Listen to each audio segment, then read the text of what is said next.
War, in the modern galaxy, is supposed to be elegant. That is what we were taught at the Galactic War Academy. From orbit, the Academy resembled a blade itself, long, silver, and perfectly balanced, suspended above the quiet blue world below. Earth, humanity's homeworld, a place our instructors often described with equal parts fascination and caution. To most of us cadets, the Academy represented the peak of civilization. Every species that studied there had outgrown the crude brutality of their early histories. Warfare was no longer chaos, it was mathematics, precision, technology. Weapons were no longer sharpened by hand, they were engineered. I believed that completely. At the time, I was the highest-ranked cadet in my tactical cohort. My species had served in the Coalition fleets for nearly 3 centuries. Strategy was our pride, discipline our identity, which was why the assignment seemed trivial. The instructor entered the chamber with the heavy, deliberate steps of a predator species. Commander Thraxel was ancient by most biological standards, a towering reptilian war veteran whose armored scales bore the scars of conflicts across half the galaxy. When he spoke, his voice vibrated through the metal walls. "Cadets," he said, "today you will create a weapon." That was all. No dramatic speech, no explanation, just a single command. The chamber light shifted as holoscreens activated around us, displaying schematics, metallurgy databases, and manufacturing parameters. "Your task is simple," Thraxel continued. "You will forge a blade." A murmur of interest spread across the hall. Not assemble, forge. That distinction mattered. "This exercise," the commander explained, "tests more than engineering. It tests understanding. A weapon is not merely a tool. It is an extension of the mind that wields it." The holoscreen shifted again, displaying thousands of historical weapons from dozens of civilizations. Curved sabers from desert worlds, mono-edged vibroblades used by boarding troops, crystalline daggers grown in zero-gravity laboratories. 3 days, Thraxel finished. Design it, construct it, then present it. Simple, or so we believed. The chamber erupted in quiet excitement as cadets began discussing designs. The Academy's fabrication labs contained nearly limitless resources: molecular forges, plasma cutters, quantum sharpening fields. The possibilities were extraordinary. My own design began forming instantly in my mind. A tri-phase crystalline blade capable of oscillating between cutting frequencies. Elegant, efficient, lethal. Around me, other cadets were already sketching equally impressive concepts. A cadet from the molten world of Karthus planned a blade grown from living crystal. Another species specialized in energy weapons was designing a plasma-edged saber. Every idea was sophisticated, advanced, perfect. And then, the human raised her hand. At first, most of us didn't notice. Humans had only recently been admitted to the Academy, and there was still debate across the Coalition whether they truly belonged there. Physically, they were unimpressive. Soft skin, no natural armor, no claws, no fangs worth mentioning. Even their strength was unremarkable compared to most war species. The human in our cohort was named Mara Reyes. She sat near the back of the chamber, smaller than nearly everyone around her. Commander Thraxel noticed her raised hand. "Yes, Cadet Reyes?" Her voice was calm, curious. "What if we don't have metal?" For a moment, the chamber went completely silent. Then someone laughed, then another. Soon half the class was chuckling. The question sounded absurd. The Academy's fabrication systems could manufacture alloys stronger than neutron star plating. Entire warships were built from the materials stored within the station. Not have metal? The idea was ridiculous. Commander Thraxel studied the human for a long moment before answering. "This is an engineering exercise, Cadet. You will have access to appropriate materials." "But what if you didn't?" she asked. A few cadets laughed again. I remember exchanging an amused glance with another student beside me. Humans, we had heard, came from a primitive world. Perhaps their education simply lacked exposure to modern manufacturing. The instructor's tail flicked once in mild irritation. That scenario is irrelevant to the assignment. Mara nodded politely. Understood. And that was the end of it. Or so we thought. 3 days later, the presentation chamber was filled with weapons that could have belonged in museums or battlefields. One by one, cadets stepped forward. The first unveiled a blade of living crystal that hummed softly as it adapted to the holder's grip. Another presented a plasma saber capable of cutting through armored bulkheads. A third revealed a molecular filament dagger so sharp it separated air molecules as it moved. Each weapon was more impressive than the last. Commander Thraxel inspected them carefully, occasionally nodding with approval. Then, the human's name appeared on the presentation roster. Mara Reyes. She stood and walked towards the center of the chamber. There was no dramatic unveiling, no energy field, no gleaming alloy. At first, I thought she had forgotten to bring her weapon. Then I noticed what she was holding. Something pale, curved, small. The human placed it on the presentation table, and for the first time in 3 days, the entire chamber fell silent.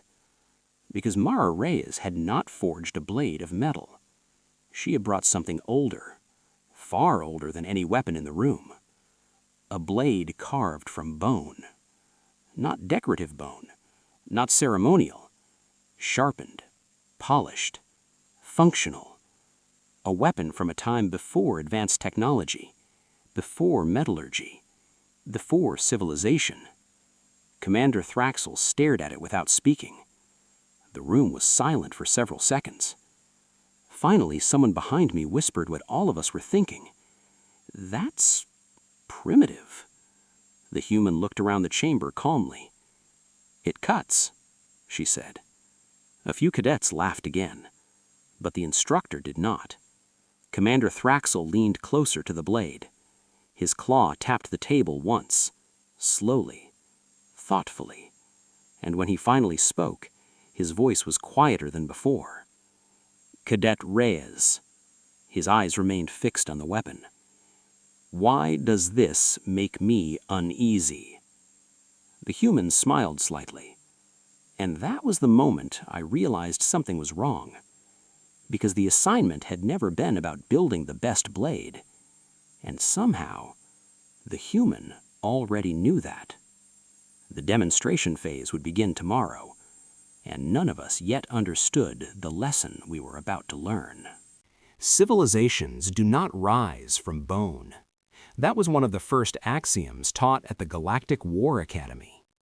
Primitive species begin with crude tools, stone, wood, bone.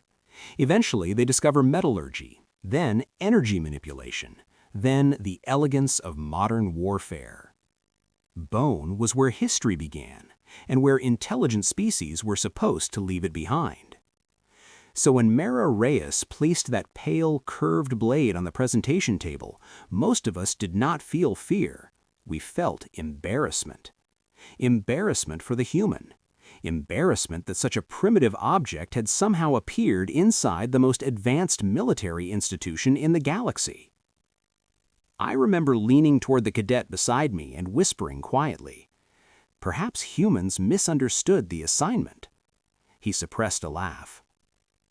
Around the chamber, similar murmurs spread. Bone tools were artifacts, museum relics, symbols of evolutionary infancy. Entire civilizations had vanished before discovering metal. Yet here stood the human, calmly resting her hand beside a weapon carved from the skeleton of some long-dead creature. Commander Thraxel continued staring at the blade. His expression was difficult to read. Reptilian faces rarely revealed emotion clearly, but something about the angle of his head suggested curiosity. "Explain," he said. Mara did not appear defensive. She simply nodded. "Humans didn't always have metal," she said. Several cadets shifted impatiently. That was obvious. No species began with metallurgy, but the human continued. For most of our history, metal weapons were rare, expensive, sometimes impossible to make. She gestured lightly toward the bone blade. So we used what we had. Which was bone? A cadet behind me said with a smirk. Mara glanced back at him without irritation. Bone, stone, wood, sometimes teeth. The room fell quiet again. Not because the explanation was impressive, but because of how casually she said it. As if such things were obvious. As if the concept of fighting with skeletal fragments was not horrifying. Commander Threxel tapped the table once with a claw. You intentionally ignored the technological resources of the Academy? No, Mara replied. I answered the question differently. That caught the instructor's attention. What question? He asked. The human tilted her head slightly. You told us to forge a blade. Not the best blade, not the most advanced blade. She tapped the bone lightly. Just a blade. Several cadets rolled their eyes. Technically correct, but strategically pointless. Commander Threxel said nothing for several seconds. Then he straightened. Very well, he said at last. The assignment continues. The holoscreens around the chamber shifted as the testing systems activated. Demonstration phase. Each cadet would showcase the effectiveness of their weapon. Combat gel blocks were rolled into the center arena, dense synthetic material designed to simulate flesh, muscle, and light armor. The first cadet stepped forward. His weapon was magnificent, a plasma-edged saber humming with contained energy fields. The blade extended in a brilliant arc of blue light as he activated it. With a single strike, he sliced through the gel block like vapor. Applause rippled across the chamber. Next came the crystalline dagger. The weapon shimmered as it vibrated at molecular frequencies. When the cadet drove it forward, the gel split with surgical precision. Another cadet demonstrated a filament blade so thin it was almost invisible. Every weapon was elegant, sophisticated, perfect examples of modern warfare technology. And then, Mara's name appeared again on the screen. A faint wave of amusement passed through the chamber. The human walked toward the arena carrying the bone blade. No power field, no activation switch, no dramatic glow, just pale material shaped into a curved edge. She stepped beside the gel block and held the weapon loosely in her hand. For a moment, nothing happened. Commander Threxel spoke. Begin demonstration. Mara nodded. Then she moved. And that was when I first felt the unease. Because the way she moved was wrong. Not physically wrong, but conceptually wrong. Every other cadet treated their weapon like a device, something they operated, something external to themselves. But Mara didn't. The bone blade rested naturally in her grip. Her wrist adjusted slightly. Her stance shifted. Her body aligned with the blade as if it always belonged there, like it was part of her. She didn't wind up for a powerful strike. She didn't activate a system. She simply stepped forward and drew the blade across the gel. The cut appeared instantly, clean, precise. The blocks separated slowly down the middle. The room was silent. No dramatic explosion, no energy flare, just a perfect incision. Commander Threxel leaned closer. Interesting, he murmured. Behind me, the cadet who had laughed earlier whispered again. It's still primitive. He was technically correct, yet something about the demonstration disturbed me. Because the cut had been efficient. Not wild, not crude, deliberate. Commander Threxel tapped the table once with a claw. You intentionally ignored the technological resources of the Academy. No, Mara replied. I answered the question differently. That caught the instructor's attention. What question? He asked. The human tilted her head slightly. You told us to forge a blade. Not the best blade, not the most advanced blade. She tapped the bone lightly. Just a blade. Several cadets rolled their eyes.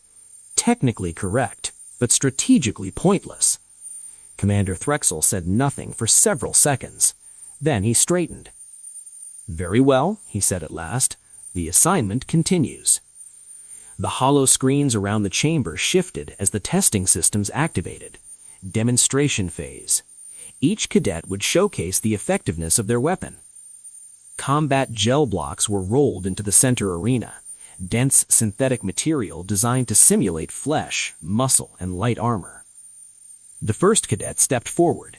His weapon was magnificent, a plasma-edged saber humming with contained energy fields. The blade extended in a brilliant arc of blue light as he activated it. With a single strike, he sliced through the gel block like vapor. Applause rippled across the chamber. Next came the crystalline dagger. The weapon shimmered as it vibrated at molecular frequencies. When the cadet drove it forward, the gel split with surgical precision. Another cadet demonstrated a filament blade so thin it was almost invisible. Every weapon was elegant, sophisticated, perfect examples of modern warfare technology. And then, Mara's name appeared again on the screen. A faint wave of amusement passed through the chamber. The human walked toward the arena carrying the bone blade.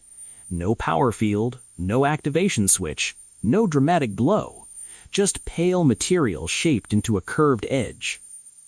She stepped beside the gel block and held the weapon loosely in her hand. For a moment, nothing happened.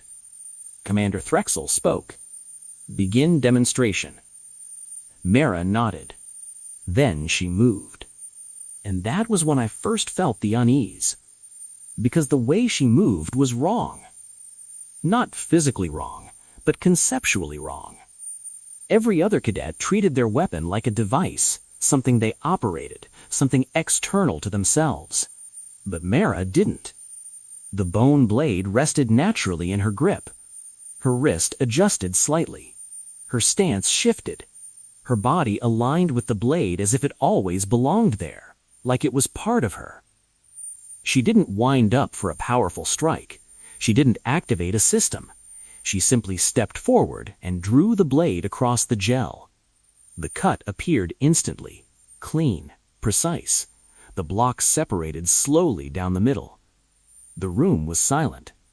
No dramatic explosion, no energy flare, just a perfect incision. Commander Threxel leaned closer. "Interesting," he murmured.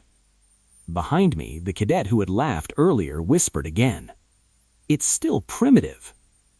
He was technically correct, yet something about the demonstration disturbed me. Because the cut had been efficient. Not wild, not crude, deliberate. Commander Threxel turned toward the human. "You have training with such weapons?" "A little," Mara said. "How?" She shrugged. "History, cultural martial arts, survival training." Survival. That word again. The instructor folded his arms. "And if the blade breaks?" Mara looked genuinely confused by the question. "Then I use the rest of it." Several cadets laughed, but Threxel did not. "Explain." The human lifted the bone blade slightly. "On Earth, weapons break all the time. Metal snaps, tools get lost, equipment fails." The next day, the Academy arena was louder than usual. Combat demonstrations always attracted attention, but this assignment had begun to stir something unusual among the cadets. Curiosity. The instructors had clearly intended the blade exercise to be a lesson in design philosophy. Instead, it had become something else entirely, because of the human. I arrived early and took my position near the observation railing overlooking the simulation arena. The chamber was enormous, an adaptive combat environment capable of replicating dozens of battlefield conditions. Artificial terrain shifted beneath the floor plating, target drones hovered silently in charging racks along the walls, armor plates and test barriers stood ready to evaluate penetration capabilities. Commander Threxel entered last. The room quieted instantly. "Cadets, the reptilian instructor announced, his voice echoing through the chamber. "Yesterday, you demonstrated your weapons." His gaze swept across the assembled class. "Today, you will defend them." A ripple of excitement moved through the room. Finally, real testing. Threxel gestured toward the arena. "The purpose of a weapon is not display. It is survival. If you cannot fight with the weapon you create, then you have failed to understand it." The simulation systems activated. Holographic terrain rose from the arena floor. Rock formations, ruined structures, uneven ground. A combat drone floated into position. Cadet Velcor, the crystalline dagger cadet, stepped forward confidently. His weapon ignited with a faint hum as the molecular oscillation field activated. "Begin." The drone lunged forward with mechanical precision. Velcor moved with trained elegance. One strike. The crystalline blade sliced cleanly through the armored drone's plating. Sparks burst as the machine collapsed. Applause rippled through the chamber. The next cadet stepped forward with a plasma saber. Again, the result was decisive. Brilliant arcs of energy carved through drones and test barriers alike. Advanced technology dominated the early demonstrations. Elegant, efficient, exactly as the Academy had always taught. Then the simulations changed. Commander Threxel lifted a claw. Scenario 2. The arena lights dimmed. A warning tone sounded. Power limitation protocol activated. The plasma saber flickered. The cadet frowned and attempted to restart the blade. Nothing happened. "Continue," Threxel said calmly. The drone attacked again. Without power, the weapon was little more than a metal handle. The cadet barely dodged the drone's strike before retreating from the arena. Next demonstration, the crystalline dagger. Another warning tone. Vibration field instability. The molecular oscillation edge began to fluctuate unpredictably. The cadet hesitated, unsure how to compensate. Moments later, the blade fractured during impact. More murmurs spread across the observation stands. Another cadet stepped forward with a monofilament weapon. The simulation shifted again. Environmental contamination detected. Dust and debris filled the air. The filament destabilized instantly. One by one, the advanced weapons began to fail. Not catastrophically, but inconveniently. Power cells drained faster than expected. Precision systems malfunctioned. Edges dulled under unexpected stress. The room grew quieter with each demonstration. Commander Threxel finally spoke again. "Cadet Reyes." The human stepped forward. Her bone blade rested loosely in her hand. No glowing edges, no humming systems, just a sharpened fragment of ancient material. The drone descended into the arena. "Begin." The machine attacked. Mara moved aside with casual precision. Her blade flashed once. The drone dropped in 2 pieces. No dramatic display, no system failure warnings, just a clean cut. "Again," Threxel ordered. Another drone entered. The human adjusted her stance slightly this time. When she struck, the blade connected with a hard metallic joint. A crack echoed through the arena. The bone weapon chipped. Gasps spread through the chamber. But Mara did not stop. She examined the damaged edge briefly. Then she crouched and dragged the blade against a nearby rock. Stones scraped against bone. 3 quick strokes. She stood again. The blade looked almost identical. The drone lunged. Another cut. Another destroyed machine. Commander Threxel leaned forward slightly. Scenario 3. The arena terrain shifted again. Dense vegetation appeared. Rock formations, uneven ground. A wilderness simulation. Several cadets exchanged confused glances. Why test advanced weapons in primitive environments? Mara walked slowly through the terrain. She paused beside a rock outcrop, examined the bone blade, then did something unexpected. She struck the blade hard against the stone. A sharp crack echoed through the arena. The blade snapped in half. Shocked murmurs erupted across the chamber. Had she just destroyed her own weapon?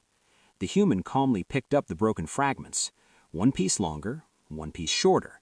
She tested their balance briefly. 2 blades now. The drone attacked again. This time, Mara moved faster. One shard stabbed into a vulnerable joint. The other sliced across exposed wiring. The drone collapsed. The human stepped back calmly. 2 weapons remained in her hands. In the observation stands, silence had replaced the earlier laughter. Commander Threxel spoke quietly. "Why did you break your blade?" The human looked genuinely puzzled. "It was getting dull." A ripple of disbelief moved through the cadets. "You destroyed your own weapon intentionally?" She shrugged. "It wasn't destroyed. She lifted both fragments. Now I have two." The instructor stared at her for a long moment. "And when those break?"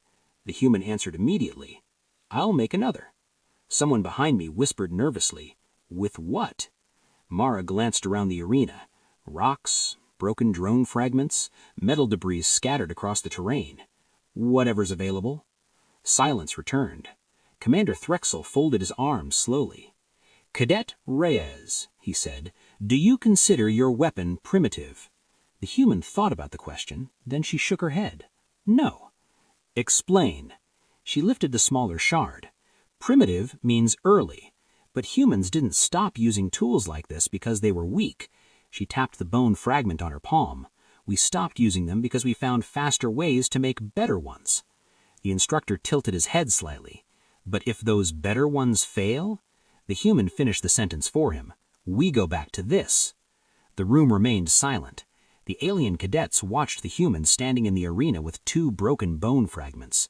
And in that moment, the entire assignment felt different. Commander Threxel disabled the arena. The terrain vanished. The drones powered down.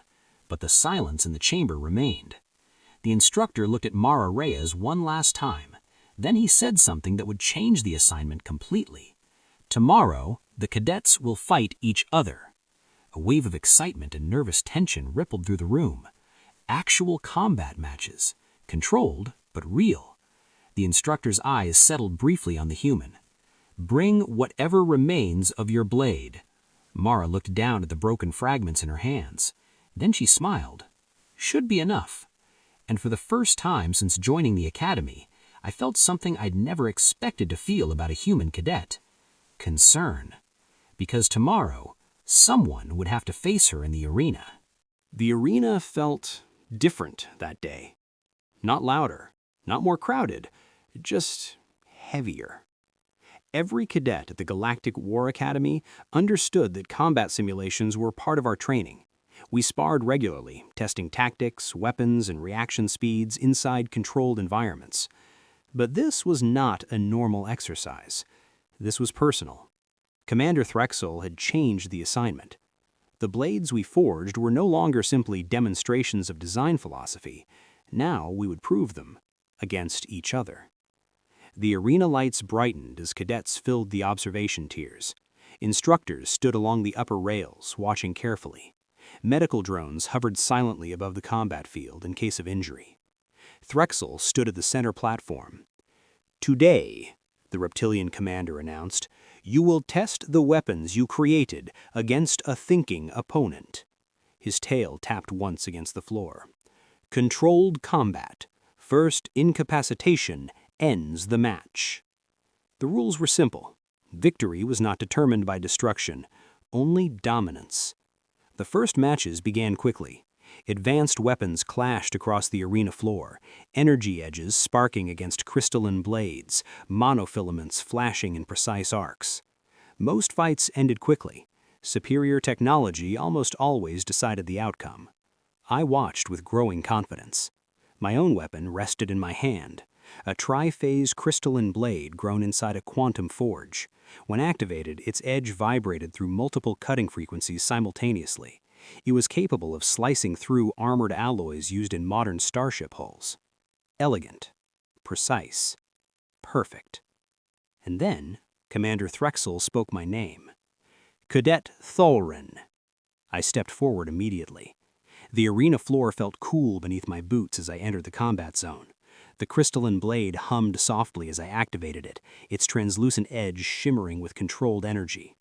Across the chamber, Threxel continued reading. "Your opponent," he paused briefly, "Cadet Mara Reyes." A ripple of murmurs spread through the observation tiers. Of course, the human.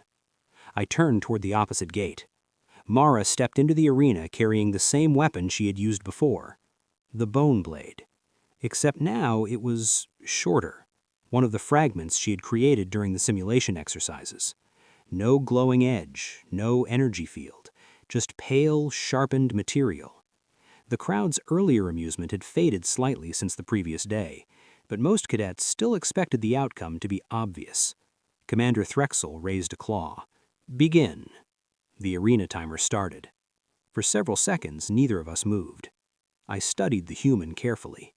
She stood relaxed. Too relaxed. Her posture lacked the rigid combat stances most Academy species used. Her shoulders were loose. Her weight shifted slightly on the balls of her feet. Unstructured, unpredictable, but irrelevant. My weapon alone gave me overwhelming advantage. I stepped forward first. The crystalline blade cut the air with a faint harmonic hum. Mara moved instantly. Not backward, sideways. Her bone blade rose to intercept my strike. The moment the weapons touched, the difference in materials became obvious. The bone weapon shuddered violently under the contact. It barely held. I pulled back immediately. The message was clear. One solid clash would shatter it. Around us, the observation tiers murmured. The match had effectively ended before it began. But the human didn't retreat. She didn't even pause. The fractured portion of the blade snapped free completely during the next impact. Half of it fell to the arena floor, a pale shard of broken bone. The crowd reacted instantly. The match was finished. Everyone knew that. Except the human. Because instead of stepping away, she grabbed the fallen shard. Now she had two weapons, one in each hand, and she was still moving towards me. For the first time in the match, I hesitated. Not out of fear, but confusion. No rational species continued fighting with a broken weapon. Damaged tools meant disadvantage. Disadvantage meant retreat. That was basic tactical logic. But the human didn't retreat. She closed distance, fast. Her movements changed suddenly. Before, she was defensive. Now she attacked. Not with power, with speed. The smaller shard darted towards my arm. I deflected easily with the crystalline blade, but the second shard followed instantly, a shallow slash across the outer plating of my armor. Not too shallow to penetrate, yet close. Very close. I stepped backward to reset my stance, but Mara pressed forward relentlessly. Short, sharp movements, both shards flashing in quick succession. She wasn't trying to overpower me, she was overwhelming my attention. Angles, momentum, distance. Every time my blade moved to intercept one strike, the other appeared somewhere else. For the first time since the match began, my superior weapon felt slower, heavier. The human darted inside my reach again. I swung downward. She twisted sideways. The crystalline blade slammed into the arena floor. Before I could recover, the smaller bone shard struck a vulnerable seam near my shoulder joint. Not penetrating, but probing, testing, looking for weakness. The realization hit me suddenly. She wasn't trying to defeat the weapon. She was studying the armor. I attempted to create distance again. Too late. Mara moved inside my guard completely. Both of her hands slammed against my chest plate. Momentum carried us both to the arena floor. Before I could recover, she twisted sharply. Pain flared through my shoulder as my arm was pinned beneath her knee. The larger bone fragment pressed against a narrow gap between armor plates near my neck. The sharpened edge rested against exposed synthetic muscle. Completely still. If this had been a real blade, I would have been dead. The arena timer froze. Silence filled the chamber. Commander Threxel's voice echoed across the arena. Match ended. Medical drones drifted slightly closer, though neither of us moved. Mara slowly removed the bone shard from my armor joint and stepped back. I remained on the floor for a moment, staring upward at the arena lights. The crowd above us had gone completely silent. Not confused, not amused, stunned. I sat up slowly. The bone fragment still rested in the human's hands. Broken, primitive, yet somehow they had just defeated one of the most advanced weapons at the Academy. Commander Threxel stepped forward onto the arena floor. His gaze moved from me to the human, to the shattered bone shard still lying where it had first fallen. Finally, he spoke. "Cadets," he said quietly, "observe the lesson." No one spoke. No one laughed anymore. The instructor gestured towards Mara. The assignment was never about the blade. His gaze swept across the silent stands. It was about the mind holding it. The human stood quietly in the center of the arena, bone fragments still resting loosely in her hands. And in that moment, I realized something deeply unsettling. The Academy had spent centuries teaching species how to build better weapons, but humans had spent thousands of years learning to win fights without them. And if that was true, then the galaxy had misunderstood humanity completely. Because the most dangerous thing about the human in our class was not the bone blade, it was the fact that she didn't need it. Wars are supposed to begin with warnings, diplomatic tension, fleet movements, strategic predictions. That is how every conflict in the Coalition's history had unfolded. Civilized wars were planned, analyzed, modeled by military simulations years in advance. The war that changed everything did not follow those rules. It began with a scream across the communication networks. I was in the Academy's tactical wing when the alert sounded. Every holoscreen across the station flickered simultaneously. The calm blue glow of training simulations vanished, replaced by emergency signals cascading across the displays. At first, we thought it was another exercise. Then the casualty reports began appearing. Entire fleets, gone. Defense grids, offline. Colonies, silent. The transmission repeated across every frequency. Unknown hostile force advancing. The images that followed were worse. Massive warships unlike anything in Coalition databases. Angular, armored, and brutal in design. Their weapons tore through defensive fleets as if they were training drones. Civilizations that had survived centuries of interstellar politics collapsed in hours. No negotiations, no demands, just conquest. The Academy entered full emergency protocol within minutes. Cadets gathered in the central briefing hall while instructors moved with uncharacteristic urgency.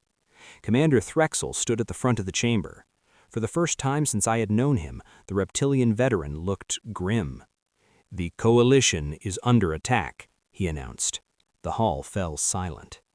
"These forces have already destroyed 3 frontier fleets and disabled multiple defense networks." A holographic star map appeared behind him. Red markers expanded rapidly across entire sectors. "The Academy will accelerate deployment." Murmurs spread instantly. Cadets were not supposed to enter real war zones yet. We were still students, but the situation clearly left no alternatives. "You will serve as auxiliary command units under Coalition officers.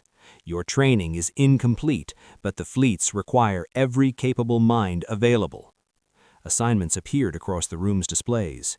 Unit placements, defense roles, emergency command structures. I felt the notification appear on my wrist display. Tactical Unit Command, Forward Defense Group. My first real command. It should have been an honor. Instead, it felt like stepping into a storm. Then I saw another name on the roster, Mara Reyes. The human had been assigned to my unit. Our deployment took less than 12 hours.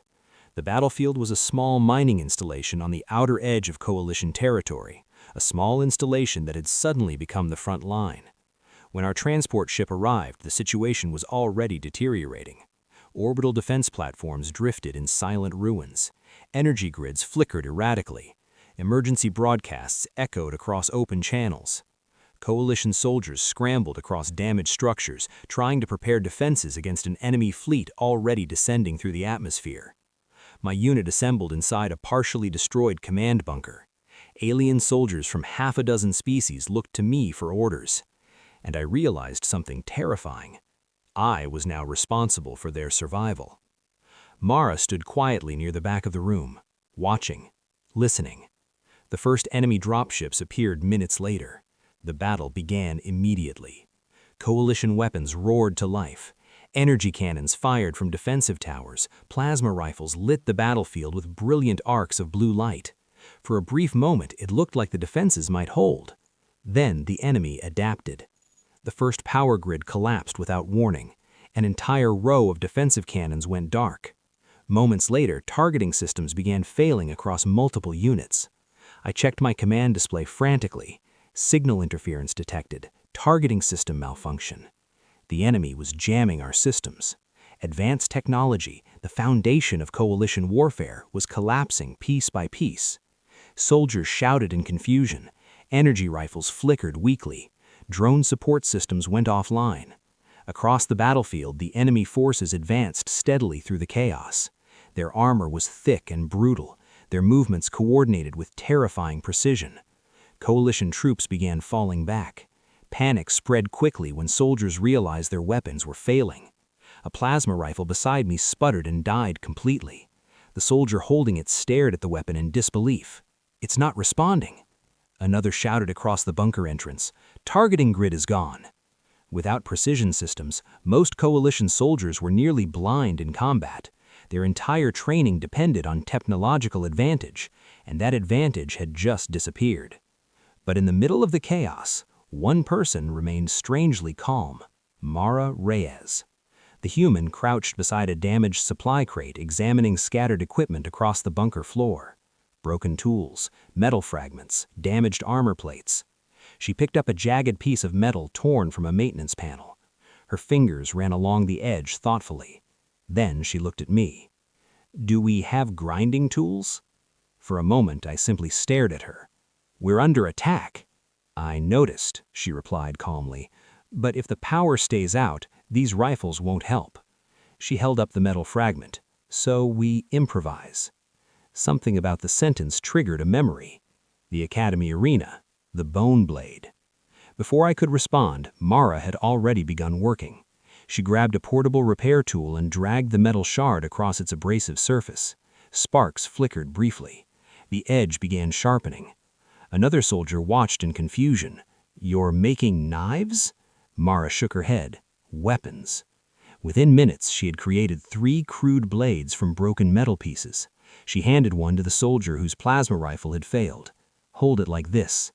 The alien soldier stared at the improvised weapon uncertainly. "This won't stop armored enemies." The human smiled faintly. "You're not aiming for the armor."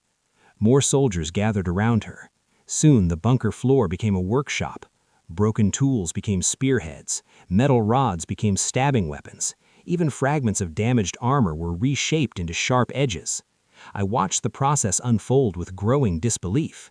The Academy had spent years teaching us advanced weapons engineering, yet the human was doing something far simpler.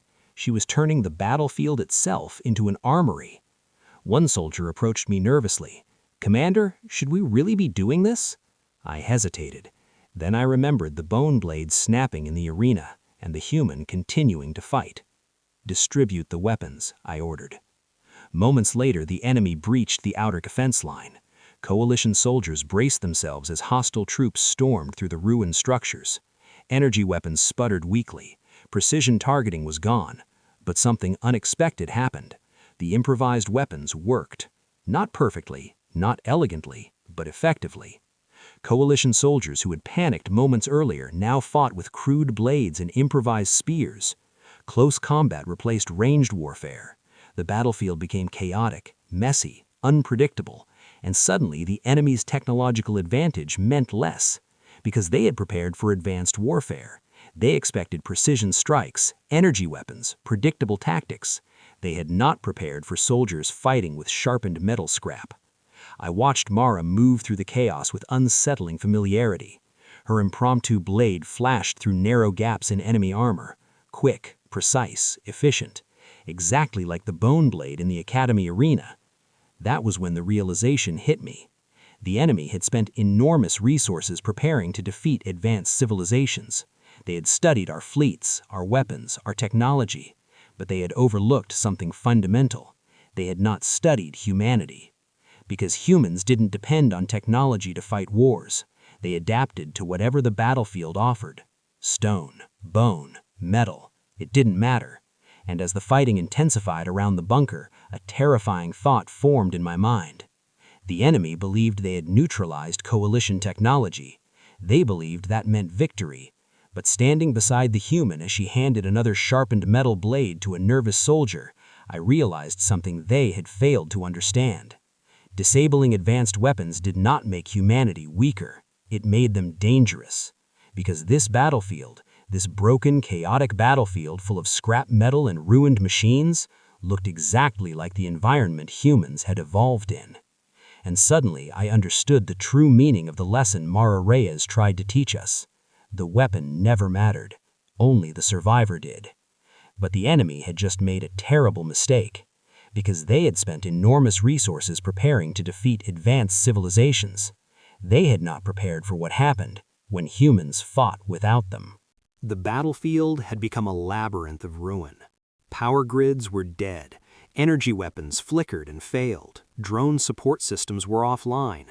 Soldiers trained to operate with the precision of their advanced tools froze, unsure how to proceed when technology betrayed them. In that silence, Mara Reyes moved like a shadow. I followed her down the twisted corridors of a partially destroyed starship. Sparks rained from exposed conduits and smoke curled around crumpled metal debris. Alien soldiers stumbled through the wreckage, paralyzed by the loss of their familiar tools. But Mara's movements were fluid, calm, efficient. She scanned every fragment of broken equipment, every jagged edge, every abandoned panel. "Pick up anything sharp," she instructed, her voice steady. "Make it a weapon. Make it yours." Cadets hesitated. A small humanoid from the Androban species looked at a fractured console. "This is metal from the ship's hull. It won't cut anything." Mara didn't argue. She tapped the edge lightly. "It will cut what matters." And somehow it did. Within minutes, alien soldiers began mimicking her. They sharpened scrap metal, broke pieces of ruined equipment into knives and spikes, and used jagged debris as improvised spears. The corridors filled with a new kind of chaos, a deliberate, adaptive violence that no holographic simulation had ever taught us. I watched from above, heart pounding. This was war as humans had always understood it. Improvisation, adaptation, survival, not technology, not precision systems. Mara led small squads through the ship, clearing rooms with brutal efficiency. Her bone-like blade, where the one fashioned from twisted metal, struck where it needed to. She taught instinctively how to angle attacks, exploit cover, and use the environment to multiply advantage. Each strike was unpredictable, each maneuver deadly. I saw alien cadets slowly lose fear. They copied her, understanding that the battlefield itself was a weapon. One cadet broke a utility wrench into a short spear, stabbing a hostile mech's vulnerable sensor port. Another used the edge of a broken floor panel to cut a cable, tripping an enemy drone. Technology was no longer an advantage. It was optional. Survival was everything. The final confrontation came in the heart of the starship's engine room. The enemy commander emerged clad in nearly indestructible armor. His energy sword hummed faintly despite intermittent power, but Mara didn't flinch. She studied the gaps, the tiny seams, the points where the armor flexed. Then she drew a small improvised blade, shaped roughly like a piece of fractured bone. I held my breath. She moved with the precision of someone who had fought 1,000 battles. Every strike was deliberate, every motion calculated. She drove the shard through the enemy commander's exposed joint, slipping it between plates no energy weapon could reliably penetrate. The armor gave way just enough. The enemy fell with a metallic crash. Silence followed. Around us, alien soldiers froze, stunned by what they had witnessed. And then, slowly, understanding spread. The war had shifted. It wasn't the advanced weapons that had won. It was the human, Mara Reyes. The simple, adaptable, terrifying human who had taught us all what survival truly meant.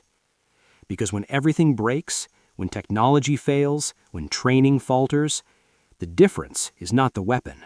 It is the mind that wields it, and the species that refuses to surrender. Years had passed since the Academy faced the first human in combat exercises, yet the memory of that day never faded.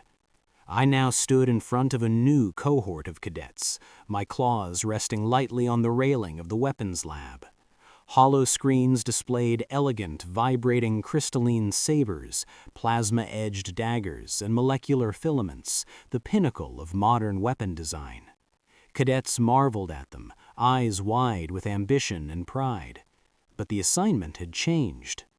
Beside the high-tech forge sat a small work table, worn and scarred. On it lay bone fragments, sharpened stones, twisted wood, materials that belonged to civilizations long past or to worlds where technology had yet to arrive. The cadets hesitated. "Why?" one asked, voice trembling slightly. "Why teach us to make weapons like these when the Academy has systems far more advanced?" I smiled, remembering Mara Reyes, small, human, soft-skinned, carrying a simple bone blade that had shattered expectation and redefined every lesson we thought we knew. "Because," I said slowly, "there was a cadet once who taught the galaxy something we had forgotten." I paused, letting my words settle over the students.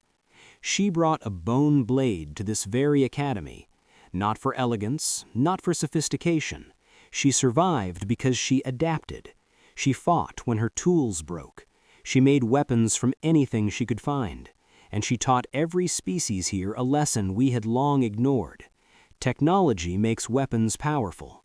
Humans make anything a weapon." Murmurs spread through the room. Some cadets smiled uncertainly, some looked incredulous. I watched their eyes drift to the primitive materials on the table. Every student must now do two things: design the perfect blade, and design the blade that survives when all else fails, when power dies, when systems collapse, when everything breaks. The lesson was clear. Cadets would remember it long after graduation, because humans were not limited by tools, not by technology. They were limited only by their imagination, their adaptability, and their refusal to surrender. And that is why the galaxy fears them and respects them, and why Mara Reyes will always be remembered as the one who changed the way we fight.